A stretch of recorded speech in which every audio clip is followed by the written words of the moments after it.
Bonjour et bienvenue au podcast La science dont vous êtes le héros.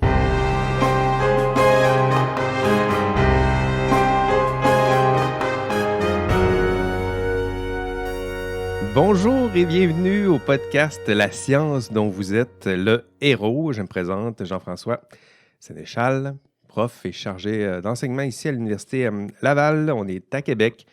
Bienvenue à votre podcast d'accompagnement de la semaine sur la conduite responsable en recherche.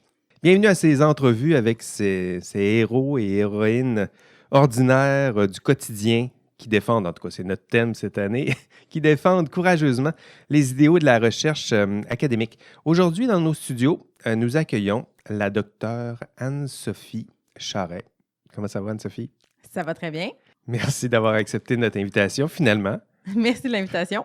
Il y avait une résistance au début, là. Je te sentais, c'est quoi, là, un podcast? Ah oui, il va y avoir un podcast.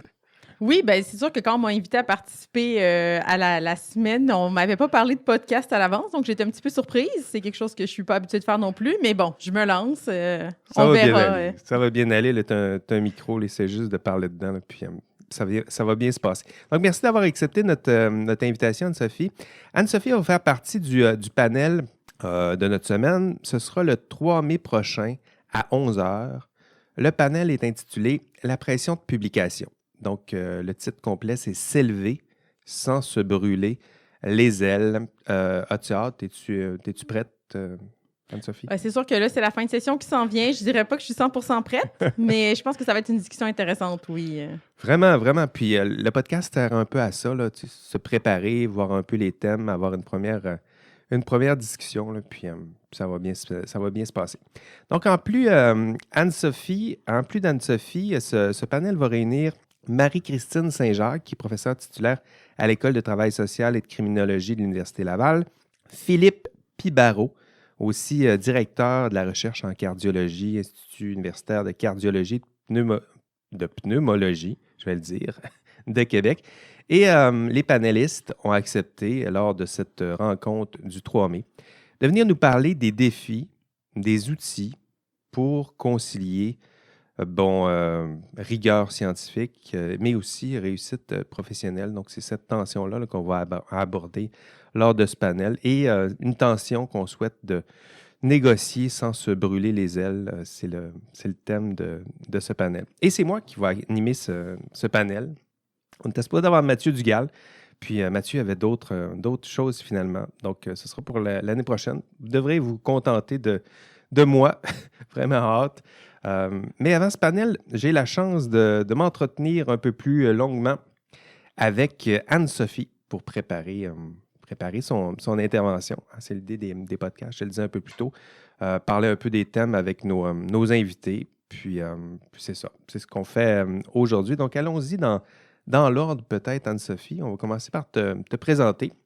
Anne-Sophie, je te présente, puis si je dis des folies, tu m'arrêtes. Donc, Anne-Sophie est professeure agrégée en statistique au département de mathématiques et de statistiques de l'Université Laval.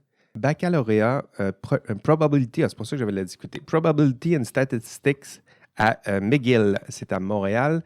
Maîtrise et un doctorat en statistique de l'Université Carnegie Mellon à Pittsburgh. C'est bien ça, Anne-Sophie? Oui, ça se prononce Carnegie Mellon, mais moi aussi, je l'ai appris un peu sur le tard. Carnegie, je ne l'oublierai plus, très certainement.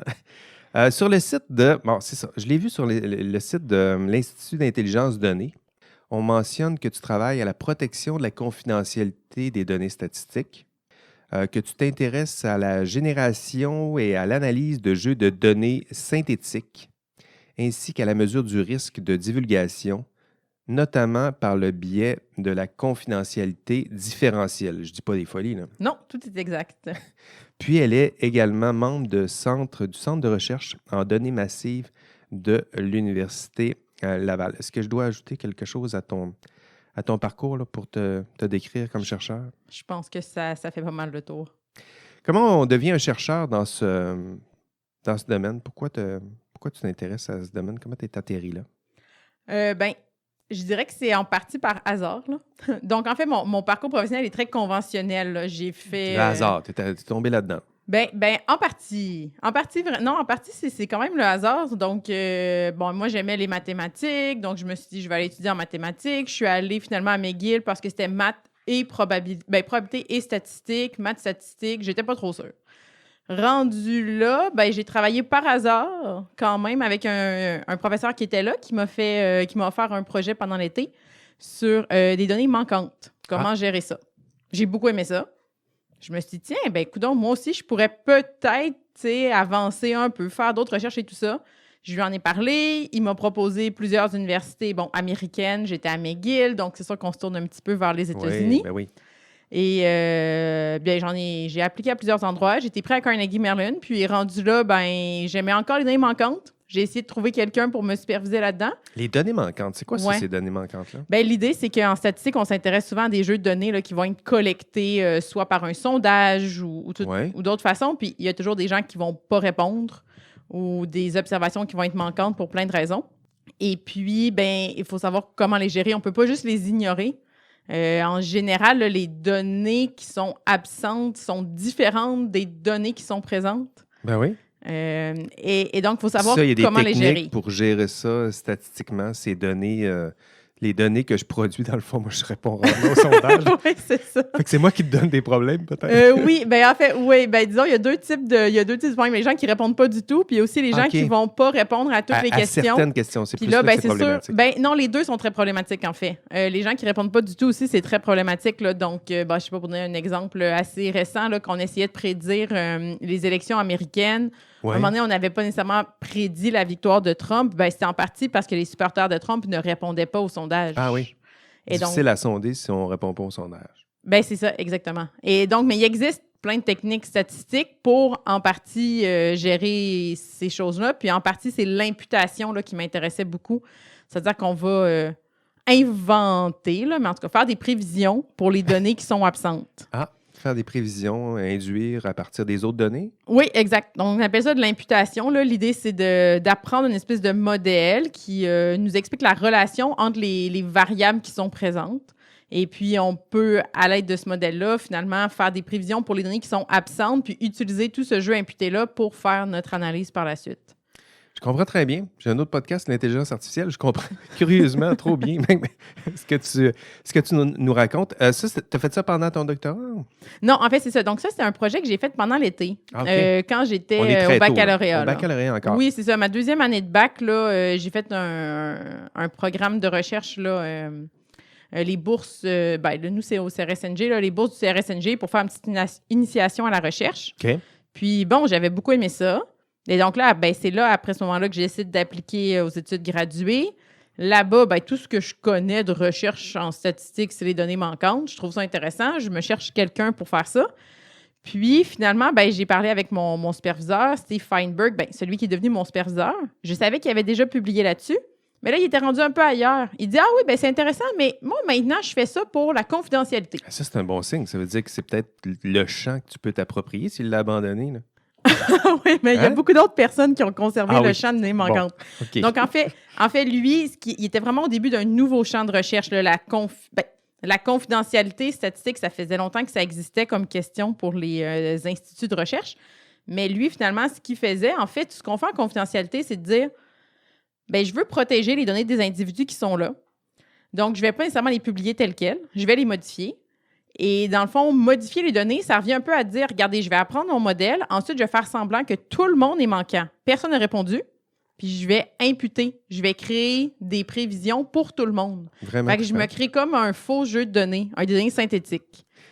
Et donc, c'est comme ça que je me suis ramassée là-dedans, en partant des données manquantes. Puis c'est lui qui m'a orientée vers la confidentialité avec des données synthétiques. Puis dans ton parcours, on est rendu où? Là, c'était, disons, ma deuxième année de doctorat là, quand j'ai choisi. Deuxième année de doctorat. Au début, il y avait la maîtrise. En tout cas, après quelques années, j'ai choisi vraiment mon directeur là-bas. Comment ça s'est passé, ton doctorat dans ce domaine-là? Ça s'est bien passé. Là, j'ai fait un doc en philo, je sais à quoi ça ressemble, mais en statistique, c'est quoi l'ambiance d'un laboratoire statistique? À quoi ça peut ressembler la vie? Moi, c'est ce qui m'a choqué un peu en philo, c'est-à-dire que les étudiants sont très isolés, tu sais, alors que Ah oui. j'ai fait ma maîtrise dans un laboratoire de biotechnologie où là, tu sais, il y a une gang, il y a un groupe, puis tu benches côte à côte, puis il y a une vie sociale un peu plus riche. À quoi ça ressemble la statistique? Ouais. Je suis curieux de Ça savoir. dépend des endroits, là. Moi, j'ai vraiment vécu un peu le milieu. C'est-à-dire que il y avait une grosse ambiance sociale. Puis en fait, c'est en partie pour ça que j'ai choisi l'université, là. On m'avait accepté à 2 universités avec des bourses et tout ça. Je suis allée visiter les 2 parce qu'on vous invite à aller visiter aux Ah oui? États-Unis. Puis, à l'université, les étudiants, je leur parlais de leurs études, ils me disaient: Ah oui, ben c'est super, mais tu sais, c'est fatigant. Puis tout le monde avait l'air un peu déprimé. Puis l'autre université, Ben les oui, gens, ils me parlaient là, c'est le ils fun. faisaient des sports d'équipe et tout ça. J'ai dit: Bon, c'est beau, je m'en vais là. Les 2 avaient l'air aussi bonnes.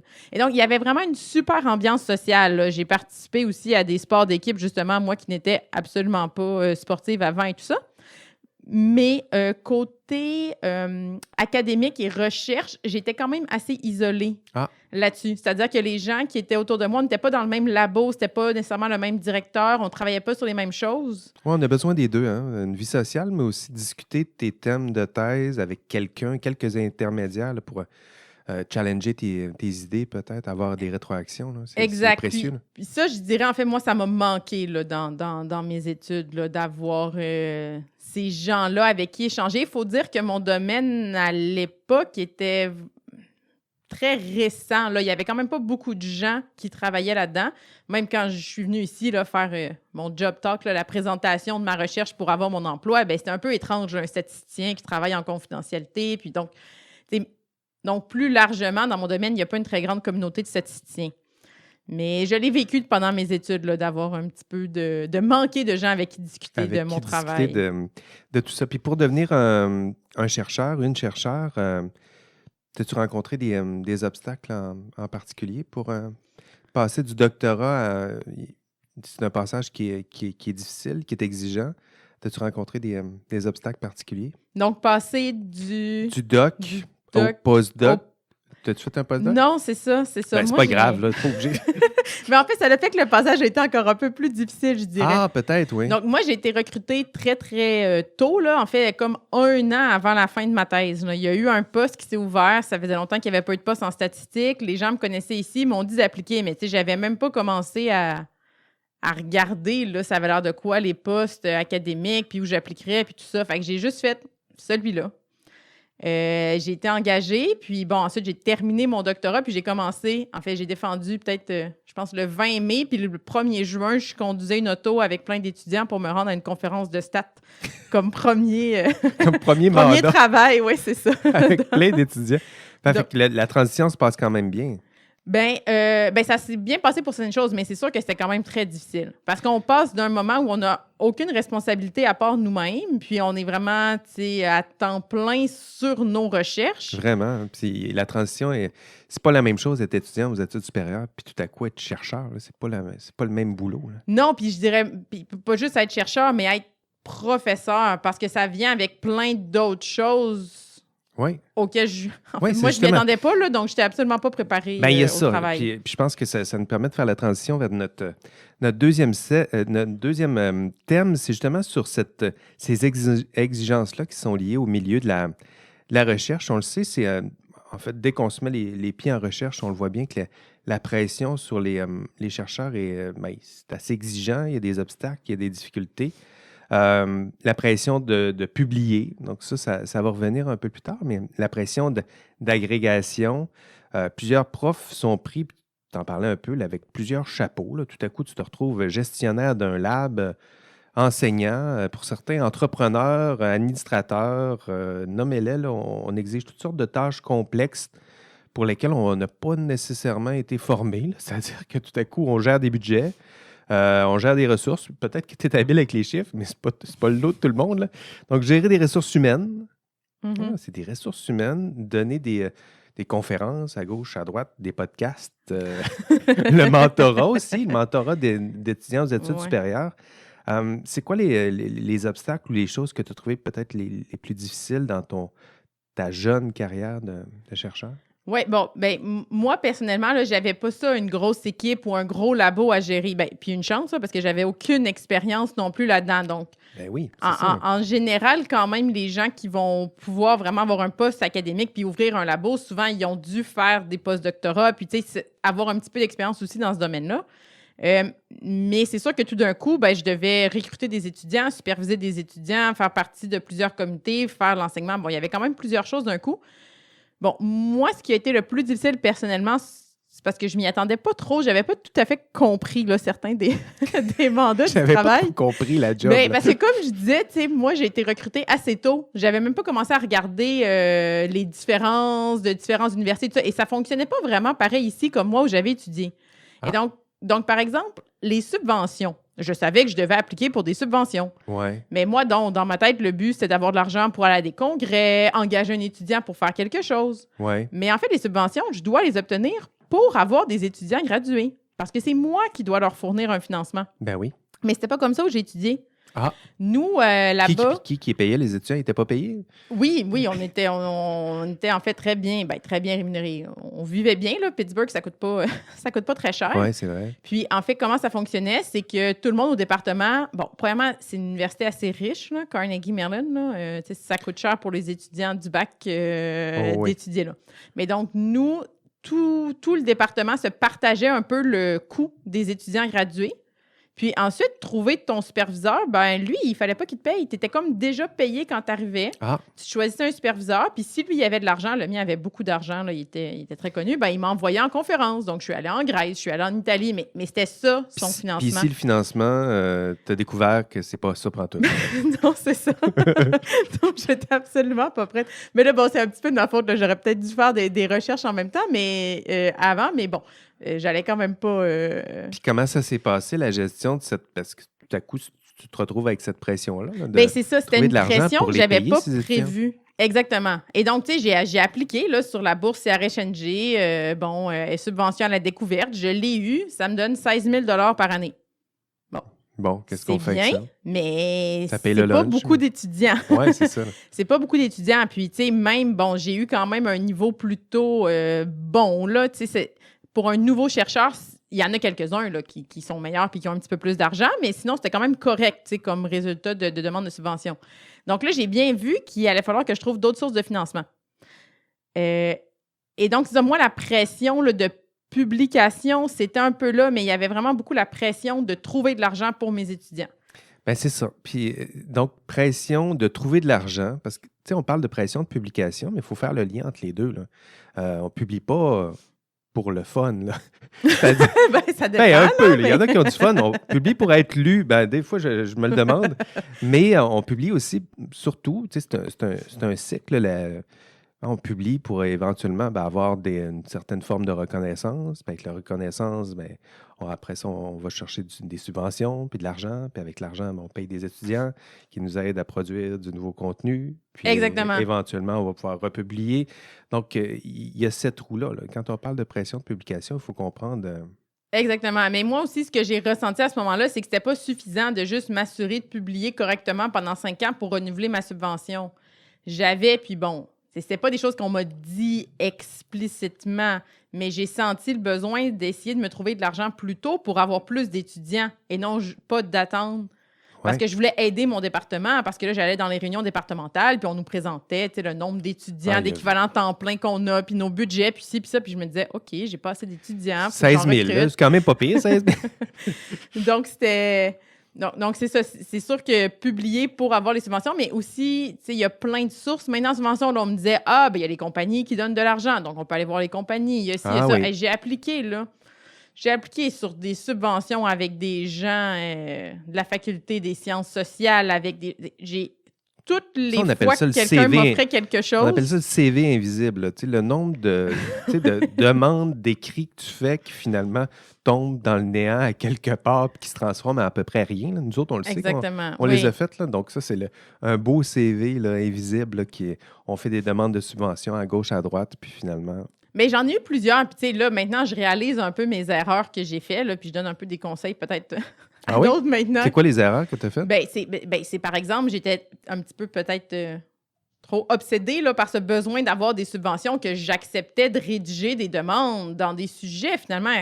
Bon, il n'y avait pas vraiment un lien fort avec mes propres domaines de recherche. Il y a de l'argent là, fait que je vais faire un lien avec mon sujet de recherche. Bien, c'est qu'en fait, en tant que statisticienne, moi, je suis spécialisée en recherche en confidentialité. Mais en tant que statisticienne, j'ai quand même plusieurs années d'études en statistique en général. Et puis ça, c'est des choses que les gens veulent. Ah. Ils sont à la recherche de gens pour les aider à analyser leurs données, à faire des prévisions, à mieux. Donc, puis en fait, nous, on a un service de consultation à l'Université Laval là, qui fait ça pour beaucoup de gens. Et donc, il y a plein de projets de recherche où un statisticien était intéressant. Ben oui. Et donc, c'était pas que j'avais pas du tout les compétences, sauf que ça m'éloignait un petit peu de mon propre agenda de recherche sur lequel j'aurais peut-être dû mettre l'accent. Puis en fait, bon, en plus, il y a plusieurs de ces subventions-là qui ont pas eu lieu, là, comme on disait. Donc, c'est quand même un petit peu du temps... Bien, c'est normal là, de faire des subventions qu'on n'a pas, mais dans certains cas, c'était un petit peu du temps perdu aussi, juste dans l'idée qu'il faut que j'aille plus d'argent pour mes étudiants gradués. Mais ça, c'est concret, là, cette pression-là. Ça se manifestait comment? Est-ce que ça affectait un peu ta vie personnelle, ta vie professionnelle? Ça se vit comment, cette pression-là? Bon, c'est sûr qu'à ce moment-là, j'avais pas... Parlons des émotions. Parlons des émotions, d'accord. Bon, en termes... disons, l'émotion qui va avec ça, moi, je vous dirais personnellement, puis là, ça dépend de chacun, mais moi, c'était comme le désir de bien faire, le désir d'être un bon employé. Bon, c'est pas tout le monde qui est comme ça, mais moi, j'étais une étudiante modèle, j'étais bonne, je faisais les choses qu'on me demandait. Bon, fait que, il y en a quand même quelques-uns là, comme ça qui ont continué leurs études d'un bon bout de temps. Ben bon, je fais partie de ce groupe-là. Et donc, l'idée que, OK, je suis engagée, bon, on s'attend à ce que je fasse de l'enseignement, de la recherche, de la supervision. Faut que je sois bonne dans tout ça. Là. Ben, je devrais tout faire ça. Et donc, c'est sûr que j'ai peut-être un petit peu internalisé les commentaires quand on disait, OK, il faudrait augmenter le nombre d'étudiants gradués. Ben là, moi, je l'entendais, OK, il faut que j'augmente le nombre d'étudiants gradués. Donc, ça vient un peu avec, disons, cette émotion-là. Bon, en termes d'impact sur ma vie personnelle, c'est sûr qu'au début, quand j'ai commencé, ben j'étais très jeune. Là. J'ai comme fait ça assez rapidement, les études. J'avais pas de responsabilité, là, pas d'enfant, rien de tout ça. Donc, bon, c'était correct là, si je travaillais un peu plus tard les soirs à faire des choses. Donc, oui, le travail prenait quand même pas mal de place dans ma vie, mais c'était pas... c'était correct. Là, c'était pas maladif non plus. Pendant ton processus d'agrégation, est-ce qu'il y avait des nombres d'articles? Quand on parle de pression de publication, y avait-tu des cibles mesurables? Là? Oui, des nombres d'articles, des nombres de subventions? Ou, oui. En fait, moi, je trouve que ça, c'est un des gros avantages à l'Université Laval là, par rapport à mes collègues qui sont ailleurs. Ici, c'est clair comment on peut avoir l'agrégation. Il y a une liste de critères. En fait, il y a des critères universitaires là, que je connais un petit peu moins parce que certains départements peuvent avoir leurs propres critères. Et donc, nous, on a nos critères. Varier. Exactement. Donc, il y a des départements qui ne vont pas les rédiger, puis ça va être ceux de l'université qui vont s'appliquer, qui sont peut-être un peu plus générales. Mais nous, c'est très, très précis. Là. Ça ressemble à quoi? Sans vouloir être indiscret. Ça doit être public. Là. Ça doit. Mais en fait, premièrement, il y a eu une petite modification depuis que j'ai été engagée. Là, je ne saurais pas dire tous les petits détails, mais grosso modo, le plus important en termes de nombre, nous, en fait, puis là, c'est peut-être un des avantages d'être avec des gens de mathématiques où des fois, rédiger un article, c'est quand même un plus long travail que peut-être des fois en statistique. Là. Mais en fait, nous, ça demandait 3 articles pour l'agrégation, dont 1 depuis l'engagement. 3 articles en combien de temps? En fait, on dépose après 4 ans. Et donc, moi, j'avais déjà, en fait, 2 articles quand je suis arrivée. Donc, il fallait juste... La seule pression que j'avais pour ça, c'était de publier un article de plus. Un article en 4 ans avec 16 000 $. Oui, mais... Ça a changé, là. J'ai pas vraiment utilisé le 16 000 pour publier l'article. Là, j'ai fait le travail moi-même. Le 16 000 c'était pour mes étudiants. OK, bon. Un article en 4 ans, en gros, là, pour respecter ces standards-là. C'est ça. Ça, c'était le minimum pour l'agrégation. Mais donc, je vous dirais, ça, c'était pas vraiment ce qui m'a stressé tant que ça pour l'agrégation. Mais on a toujours un peu l'incertitude. Là. Il y a d'autres critères, mais c'est des critères quand même assez simples de notre côté. Donc, il y avait une liste de 24 choses différentes, puis on devait en faire 8-9, là, mais superviser un étudiant gradué, faire une conférence invitée à quelque part, organiser un truc. Donc, c'était quand même assez simple de cocher tout ça. Donc, j'ai jamais eu des gros... Puis tu fais ça tranquillement. En fait, moi, ce que j'ai fait après 1 an ou 2, j'ai regardé, puis bon, j'ai pas mal déjà fait. T'sais. Donc, c'est ça. C'était pas très compliqué, l'agrégation. J'ai jamais eu trop peur de pas être agrégée, mais c'est absolument insuffisant de juste faire ça. C'est-à-dire, on peut la pression, toi, tu l'as surtout senti pour aller chercher du Pour aller financement. chercher le financement, c'est ça. Parce que j'ai beau être agrégé, si je fais juste un article en 4 ans, je ne vais pas renouveler mon CRSNG. Là. Ah, il y a ça. Et là, je ne renouvelle pas mon CRSNG, ben, j'ai pas d'argent pour d'autres Eux, leurs étudiants. critères, ça ressemble à quoi? Est-ce que ça, c'est précis, ça? Non, c'est plus T'es comparatif Ouais. un petit peu. Avec les là. gens dans C'est ton ça milieu. la difficulté de ces choses-là. Oui, donc ben, ils ont des critères précis, mais c'est jamais en nombre d'articles. Puis là, ben, les gens vont aussi quand même des fois évaluer la qualité des articles s'ils connaissent assez le Ton domaine. domaine, as-tu l'impression que c'est un domaine qui est compétitif? Tu sais, quand tu dis qu'on se compare aux autres, parce qu'il y a des domaines où tu as l'impression qu'ils publient 3 articles par semaine, alors que d'autres, tu sais, c'est un article. Ouais, ben moi, je dirais que je connais peut-être pas de domaine non compétitif.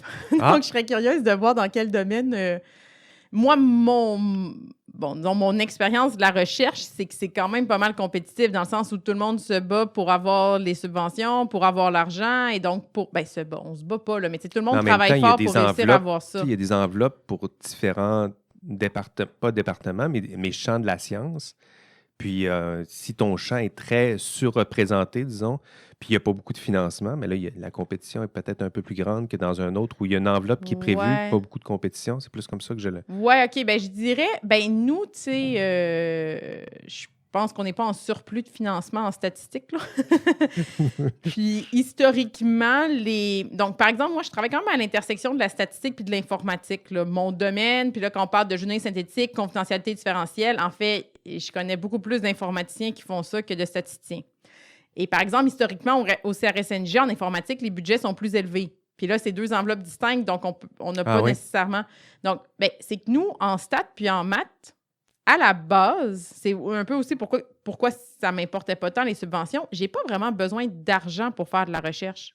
Tu sais, le pire du pire, je perds ma job, je m'assois chez nous dans mon sous-sol, puis je peux quand même écrire un article de statistique. C'est vrai. C'est pas comme un labo de biologie ou ci ou ça, puis informatique. Tu as besoin historiquement, d'infrastructures qui sont très coûteuses. ben, c'est puis- ça. Puis informatique, ben là, historiquement, eux, ils avaient quand même besoin d'ordinateurs, disons, un peu avant que nous, d'ordinateurs plus performants et tout ça. Donc, il y a quand même eu un peu plus de budget. Bon, je dis pas qu'il y a des tonnes d'argent non plus au CRSNG là-dedans, mais par exemple, il y a un petit débalancement là-dessus sur les fonds que nous, on peut avoir en maths puis en stats.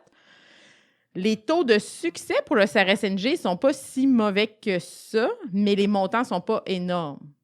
Ben toi, ça a l'air de bien se passer. En tout cas, j'écoute ton récit. Donc, il y a des pressions, mais finalement, on réussit à aller décrocher des subventions. Ça te permet de faire de la recherche, ça te permet de publier.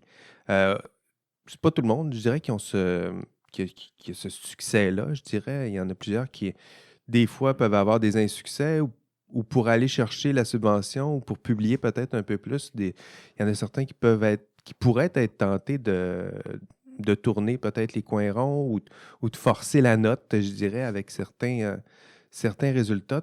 Toi, c'est-tu quelque chose qui est possible en statistique? Moi, j'ai des exemples plus en biotech, tout ça, là, où on voit des fois des images. Je dis, oh, ils ont poussé la note un peu sur telle image, mais en statistique, à quoi ça peut ressembler? Oui, ben c'est ça. Donc, pour ce qui est de la recherche, donc c'est quand même intéressant parce que tu sais, tout un domaine d'études là, sur, disons, la validité des articles publiés, Ouais. puis tu sais, la méthode scientifique et tout ça. Puis là-dedans, il y a beaucoup de questions sur l'utilisation des outils statistiques, les tests de significance et tout ça. C'est vrai. Donc, il y a toutes ces questions-là que moi, je connais bien, mais en général, nous, on publie de la recherche méthodologique. Donc, c'est vraiment de proposer un nouvel algorithme, proposer une nouvelle méthode. Des fois, ça va être de le prouver mathématiquement que ça fonctionne bien. Des fois, ça va être par des simulations. Donc là, quelqu'un qui voudrait, disons, un petit peu forcer les choses, il peut choisir des simulations où ces méthodes ont l'air vraiment formidables. Mais un bon arbitre va réussir à s'en rendre compte peut-être, demander d'autres types de simulations et tout ça. Mais c'est certain qu'il y a une façon finalement de vendre nos résultats, je dirais, qui peuvent aider ou nuire à la publication. Mais c'est important parce que c'est souvent dans ces nuances-là. Tu sais, c'est pas... On a souvent les exemples de falsification, fabrication, mais souvent, c'est plus dans le discours. Je pense que l'expression « vendre », tu sais, vendre tes résultats, des fois, entre la vérité puis vendre un peu, tu sais, le vendeur qui en met un petit peu trop, là, ça joue dans ces nuances-là. Là. Exact, oui. Je pense qu'il y a peut-être ça là, où on peut jouer, disons, en mathématiques statistiques. Sinon, c'est sûr que ce que moi, je vois des fois, c'est des gens qui vont peut-être avoir des résultats pour, disons, ça aurait fait un article avant. Puis là, ils vont réussir à en faire, disons, tu sais, de morceler un petit peu les choses ou de répéter un peu les idées, mais avec une petite modification. Donc, on se ramasse des fois avec... bon, ça, donc, par exemple, là, moi, j'étais éditrice invitée là, pour une édition spéciale d'une revue. Puis donc, j'avais plusieurs articles à gérer, à envoyer aux arbitres et tout ça. Puis des fois, on se rend compte, bon, l'article que nous, on doit arbitrer, il est basé sur un article qui n'est pas encore publié, qui est sur Archive. Et donc là, la personne n'a pas encore publié le 1, mais elle me soumet la partie 2. Donc, ben ça devient un peu compliqué parce que là, moi, il faut que je vois avec mes arbitres, ben là, est-ce qu'il faut qu'ils aillent vérifier les résultats dans le 1 pour que moi, je puisse accepter le 2? Là, il y en a qui ont réussi à être acceptés en cours de route, fait que ça marchait, mais il y a quand même un peu cette idée de je vais pas réécrire le 1 en intégrant le 2, je vais faire le 1 puis le 2. Parce que parfois, les gens vont vraiment plus faire des décomptes d'articles que de regarder le... C'est une stratégie que... il appelait ça, l'arrivée appelait ça le salami splicing. Là. Au lieu de publier un article substantiel, ben, on divise en petites tranches de salami, puis à la fin, ben, on a 4 articles au lieu d'un article substantiel. Donc, on ne parle pas de fraude ici, là, mais quand même, on le voit concrètement dans ce que tu décris, là, c'est-à-dire que tu multiplies le travail de révision par les pairs, puis les arbitres, puis là, un article à gauche, à droite, alors que c'est tellement exigeant en matière de temps. Pourquoi pas juste les colliger puis publier un vrai gros article substantiel?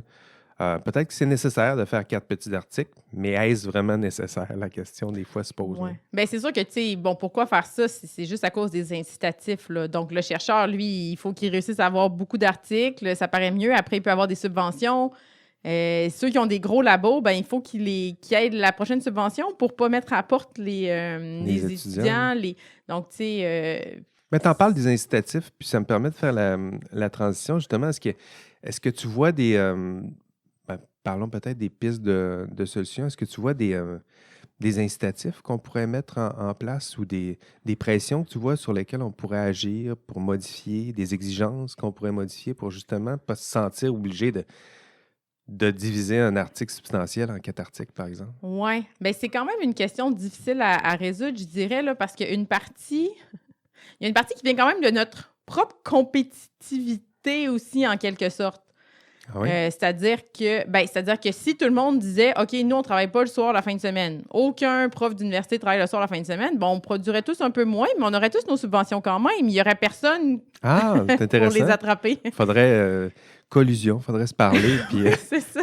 On brise le système, tout le monde en même temps. Pourquoi pas, on prendra le dimanche de congé, tout le monde. Bien, il y a quand même un petit peu de ça, je dirais, là, dans la pression de publication, parce que dès une pression qu'on s'ajoute nous autres mêmes collectivement. Bien, en partie, oui. Mais il y en a aussi, tu sais, des gens qui, pour des raisons différentes, ne veulent même pas leur prendre les soirs et fins de semaine, là. Fait qu'eux autres, ils vont continuer à travailler de toute façon parce que, bon, tu sais, leur vie, c'est juste ça. Donc là, c'est quand même dur un peu d'agir sur ce front-là.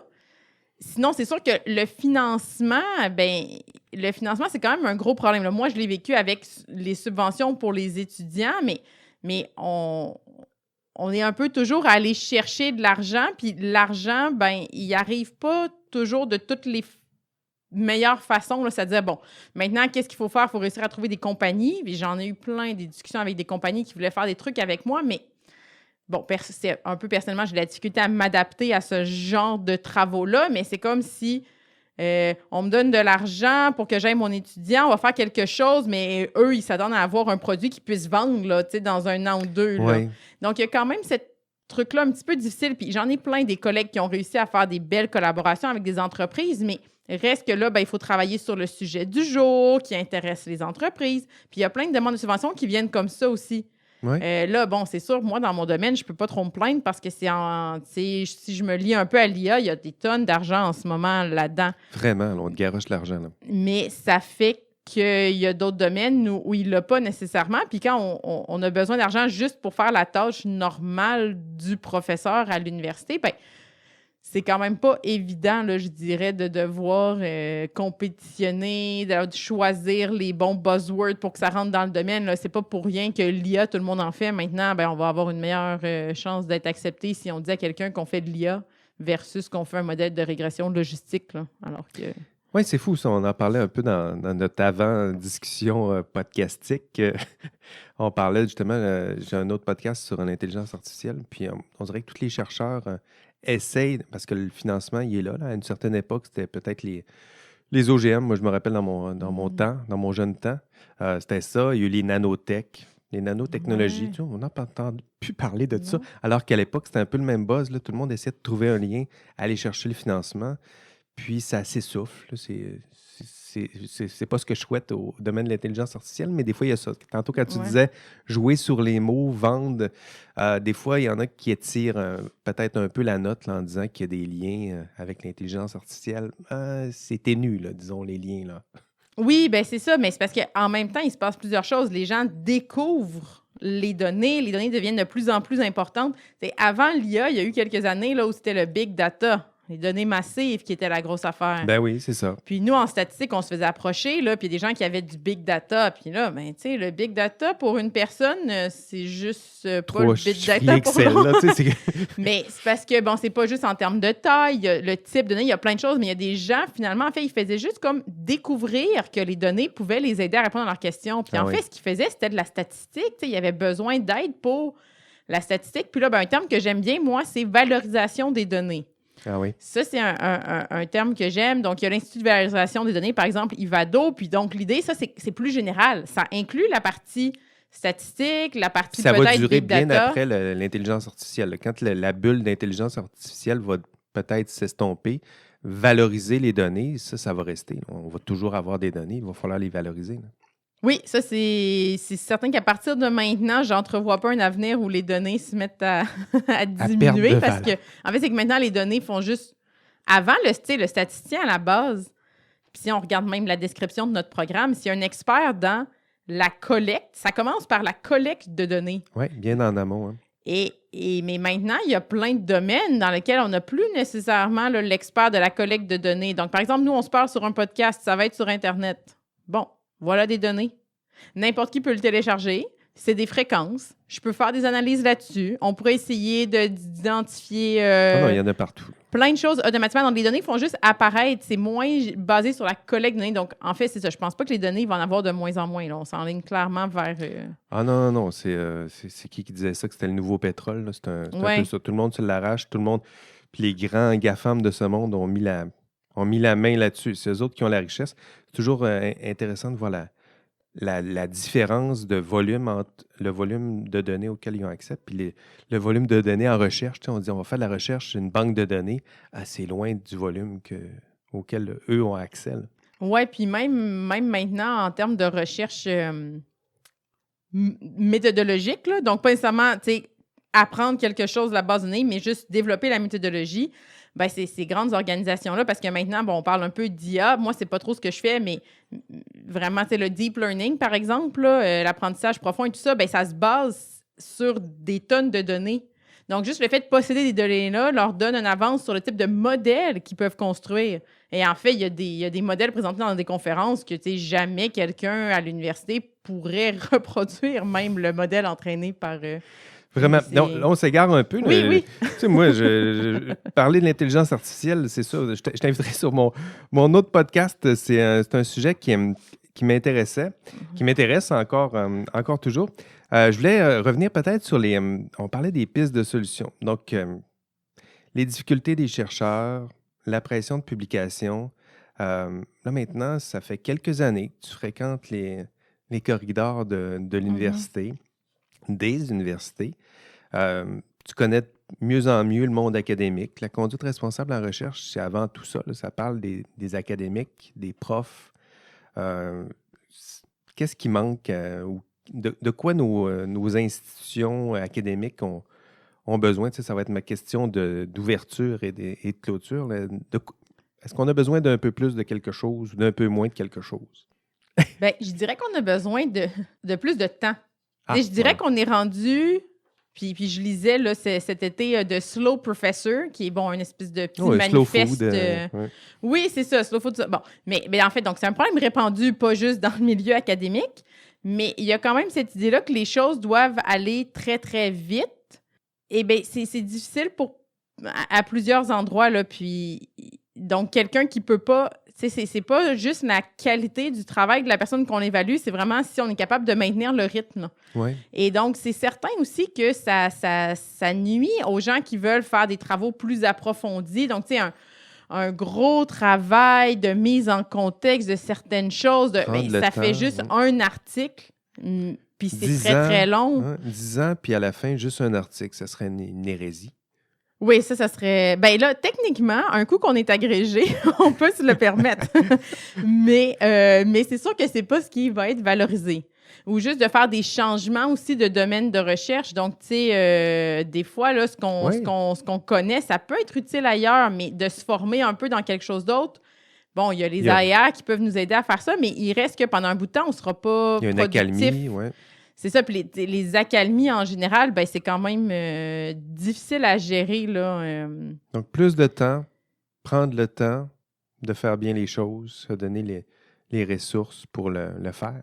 Oui, ben moi, ça serait une des choses. Puis peut-être aussi, tu sais, vraiment miser sur la qualité, je dirais. Donc, tu sais, il y a plein de choses que je fais dans ma tâche d'enseignant, de professeur. En fait, des choses que je fais comme évaluer le mémoire de quelqu'un. Bon. Premièrement, je peux peut-être l'écrire quelque part sur mon CV, mais ça va devenir vraiment long. Mais ensuite, et c'est pas tout le monde qui va faire ce travail-là avec la même rigueur le même. Puis donc ça, ce genre de choses-là, tu sais, je le vois quand même, là, les différences dans les évaluations et tout ça. Puis c'est des choses qui, dans notre travail, passent complètement inaperçues. C'est vrai. Tu sais, jamais on va même me dire, je pense, là, Anne-Sophie, les évaluations que tu fais sont pas très, très rigoureuses. Tu sais, je pense qu'il n'y a même pas quelqu'un qui oserait, là. Ben, c'est ça. Je pense que les miennes sont correctes, mais tu sais, il y a plein de ces genres de petites choses-là qui... En fait, du travail, finalement, tu sais, qu'on peut pas publiciser, là. Les chercheurs à l'Université Laval arbitrent très bien leur... Ben oui, prendre le temps puis faire le travail rigoureux, même dans l'ombre, surtout quand on est agrégé, la pression devrait avoir diminué, prendre le temps de bien faire les choses, même si ça apparaîtra nulle part. La pression diminue en partie, mais moi, personnellement, bon, la pression a diminué parce que j'ai pas nécessairement des grosses attentes non plus après, mais il y en a qui, à ce point-ci de leur carrière, se disent « OK, là, moi, je travaille pour avoir ma chaire de recherche. » Ou « OK, je travaille pour tel truc. » Fait que ça, c'est quelque chose que j'ai réalisé aussi là, en discutant avec des collègues qui ont commencé comme être professeurs en même temps que moi. Puis j'en ai des collègues qui sont plus productifs, là, d'autres gens qui ont étudié avec moi. Puis finalement, on se rendait compte que chacun avait quand même la pression de ce qui suit. Donc, tu sais, la personne qui a plus d'articles que moi, ben là, lui, c'était pas juste l'agrégation qu'il souhaitait, il voulait avoir la chaire de recherche. Et donc, tu sais, tout le monde se retrouve quand même à quelque part, là, comme un panier de crabes. Il y en a un qui est sur le bord de sortir, l'autre tire sur la queue. On avait cette image-là. Vraiment trippant. Vraiment trippant. Puis je suis content de t'avoir reçu. Puis je me rappelle que tu résistais à venir au podcast. Tu vois bien? Hein? Imagine, oui, là, ça va. Tu sais, imagine si on t'avait juste reçu au panel 10 minutes, tu parles, puis tu n'aurais pas eu le temps de nous raconter toutes ces belles choses-là. Pas mal, t'as aimé ton expérience? Oui, c'est intéressant. Vraiment intéressant. Un discours trop rare. Donc, des chercheurs qui parlent aux chercheurs. C'est des discussions qu'on a des fois autour de la machine à café, mais il me semble que ça prend un lieu aussi pour que ça soit entendu, ce discours-là. Mets-toi à la place des jeunes chercheurs, de savoir un peu comment ça se fait la recherche pour éviter d'avoir comme toi. Là, c'est ça qui m'a convaincu un petit peu. De me dire, OK, ça, là, je vais le raconter. Là, les subventions, c'est important. Puis des fois, puis moi, je donne des conseils maintenant. En tout cas, je dis aux gens, vous pouvez suivre mes conseils ou pas, mais je donne quand même beaucoup de conseils. Puis aussi, aux jeunes femmes, là, on m'a invité à parler aussi un peu de ces choses-là, parce que c'est clair qu'il y a quand même des choses un peu plus difficiles. J'ai pas posé cette question-là. J'y avais pensé pas mal, donc... J'ai pas posé cette question-là, parce que est-ce que ça ajoute quelque chose d'autre comme pression d'être une femme? Oui. Moi, je dirais que oui. Quand j'ai commencé, il y avait une seule femme à mon département. Donc, j'avais quand même la pression de me dire, tu sais, on m'a engagée, je suis jeune, je suis une femme. Faudrait bien que je les convainque que c'était pas un... Ah oui, c'est ça la pression supplémentaire. Il y avait comme cette idée-là que je représentais un peu les autres. Puis là, maintenant, ce qui est plaisant, c'est qu'il y en a tout plein qui ont été engagés. Pas des tonnes dans mon département, mais quand même quelques-unes, puis en informatique, mais puis en actuariat. Mais il n'y a pas le travail de pionnière, là, de montrer qu'on est digne de ça, nous aussi. Là. Donc là, J'étais pas une pionnière non plus. Un peu. Là, si tu dis que tu étais la première tout seul. Non, on était 2. Il y en avait une autre, puis il y en avait eu des femmes qui étaient venues puis qui avaient quitté pour diverses raisons. Là. J'étais pas comme la seule première statisticienne, là, mais il y avait quand même un peu cette idée-là en moi de dire, je dois quand même montrer qu'on peut être bonne. Puis ensuite, il y a toutes les questions bon, là, j'ai eu 2 enfants, les congés de maternité. On m'a proposé la direction de programme au moment où je me disais, je vais avoir un enfant. Qu'est-ce que je dis? Je dis non. Mais moi, j'ai des amis que ça leur a pris plusieurs années. Qu'est-ce que je fais? Je dis non pendant 4 ans. J'ai dit oui, puis quelques mois plus tard, je leur ai dit, surprise, je vais devoir quitter pendant le début de mon mandat. Mais donc, parce que je me disais, je me sentais vraiment très mal, j'y ai pensé longtemps, mais d'un autre côté, si je dis non, puis là, je réussis pas à tomber enceinte, puis là, je dis non, ça peut être long. On décide pas ces choses-là, donc c'est dur de tout mettre notre carrière autour de ça, de dire non pendant des années, finalement. Donc, moi, je me suis dit, bon, regarde, techniquement, c'est à eux de s'accommoder. Puis de toute façon, si moi, je ne le prends pas, la direction de programme, il va quand même falloir qu'ils trouvent quelqu'un d'autre. Donc, ils pourront trouver quelqu'un pendant mon congé. Il faut qu'ils s'adaptent parce que c'est vraiment, tu sais, le moment où une femme devient chercheur, c'est exactement le moment où souvent elle pense à avoir des enfants. Donc, si c'est pas possible dans une institution qui se dit aussi ouverte, qui a une université. Mais moi, j'ai vraiment eu 0 problème. Bon, j'étais chanceuse, j'étais engagée jeune, j'ai pu avoir mon agrégation avant d'avoir les enfants. Fait qu'il y avait déjà ça qui m'aidait de mon côté. Mais ça reste une question, même si l'université s'adapte et tout ça, puis on peut avoir des délais, mais on peut avoir un délai, mettons, je prends un congé d'1 an, on me considère 1 an, mais en fait, bon, juste être enceinte, là, c'est difficile de travailler autant, pas pendant tout mais il y a des moments où c'est quand même difficile. Ensuite, là, c'est dur de recruter un étudiant quand tu es enceinte. Après ça, quand tu es partie, comment tu recrutes. Donc, c'est quand même un gros impact, plus que juste le petit moment.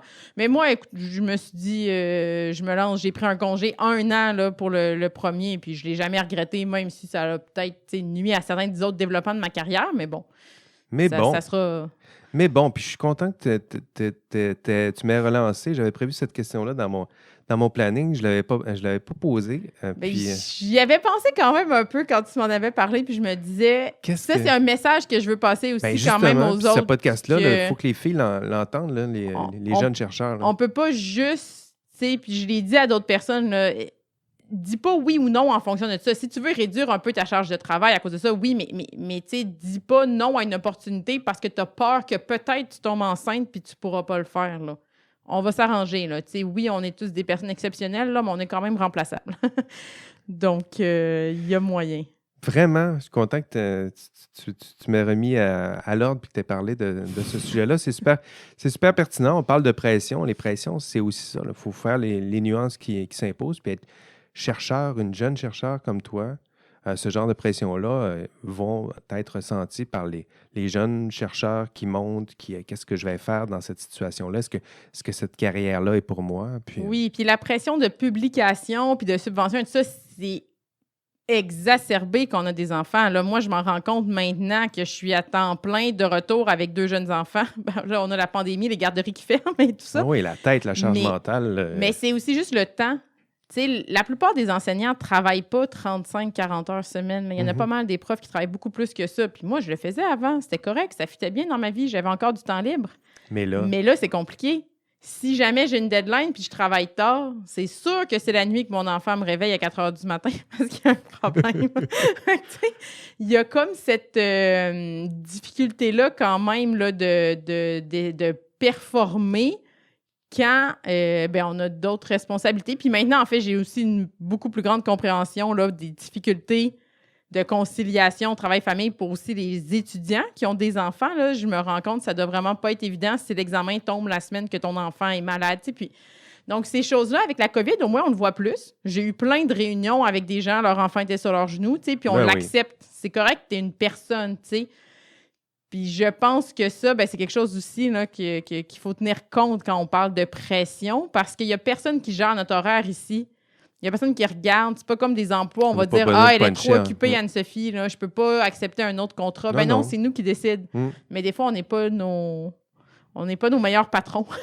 Intéressant, puis ça donne un portrait plus complet, je dirais, du chercheur, toutes sortes de tâches, toutes sortes de rôles. Puis à cela, il faut ajouter les rôles, les charges, les tâches personnelles. Donc, la pression la pression de publication, ça s'inscrit dans ce système-là où le chercheur, la chercheure essaye de réussir, exceller comme toi, malgré ou avec en négociant ces différentes pressions. Bien, merci Anne-Sophie. On va être obligé d'écouter. J'aurais envie de continuer, mais on va être obligé de mettre fin à cet entretien. Donc, Anne-Sophie Charret va faire partie du panel. Donc, d'un panel, ce sera le 3 mai, je le disais un peu plus tôt, à 11 h. Le panel est intitulé « La pression de publication s'élever sans se brûler les ailes ». Puis l'idée super héroïque derrière ce titre, mais évidemment, c'est un clin d'œil à Superman qui vole, mais ça s'inspire aussi du mythe d'Icare, qui illustre le risque, je dirais, de la démesure des hommes. Puis il y a un lien avec ce dont on a discuté aujourd'hui, le risque de la démesure des hommes lorsqu'ils tentent imprudemment de se rapprocher un peu trop de nos nouveaux dieux symboliques, puis qui risquent de peut-être se brûler les ailes en se rapprochant un peu trop du soleil. Donc, prudence, mesure, rigueur, patience, puis on va être capable de voler aussi haut et aussi vite qu'Anne-Sophie.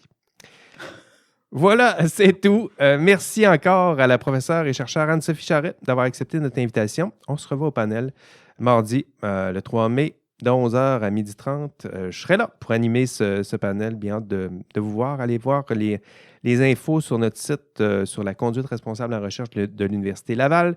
Merci à vous d'avoir écouté cet épisode de La Science dont vous êtes le héros. Votre hôte, Jean-François Sénéchal. On se revoit au prochain épisode. Allez, bye-bye.